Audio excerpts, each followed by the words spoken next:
பாமகவில் நிலவும் குழப்பங்களை விரைவில் சரி செய்வேன் என அன்புமணி ராமதாஸ் தெரிவித்துள்ளார். சென்னை சோழிங்கநல்லூரில் நடைபெற்ற நிர்வாகிகள் ஆலோசனை கூட்டத்தில் பாமக தலைவர் அன்புமணி ராமதாஸ் கலந்து கொண்டு பேசினார். அப்போது பாமகவில் குழப்பங்கள் நிறைய நடக்கின்றன, அவை அனைத்தும் தற்காலிகமானவைதான் எனவும் தற்போதைய குழப்பங்கள் அனைத்தும் விரைவில் சரி செய்யப்படும் எனவும் கூறினார்.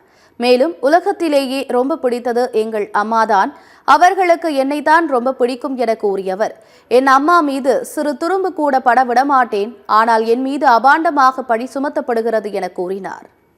ஏதோ சில குழப்பங்கள்லாம் நடந்துட்டு இருக்குது, அதெல்லாம் தற்காலிகமான குழப்பங்கள் எல்லாமே சரியாகிடும், சரிப்படுத்திடுவேன்.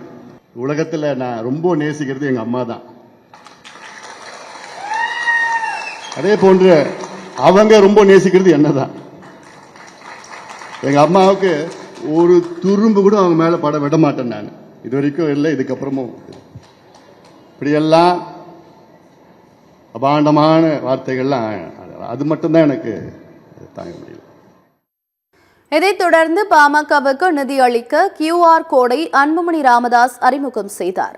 கட்சியினர் பாமகவுக்கு எவ்வளவு தொகை வேண்டுமானாலும் நன்கொடை அளிக்கலாம் எனவும் அன்புமணி வலியுறுத்தினார்.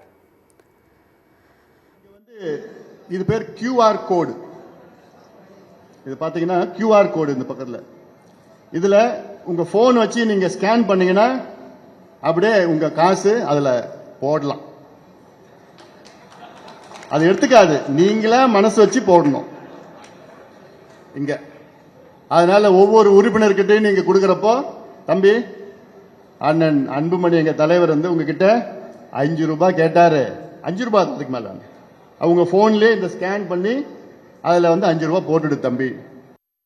தொடர்ந்து பேசிய அவர், நமக்கு இருந்த தடைகள் அகன்று விட்டதால் இனி நாம் வேகமாக செயல்படலாம் என கூறினார்.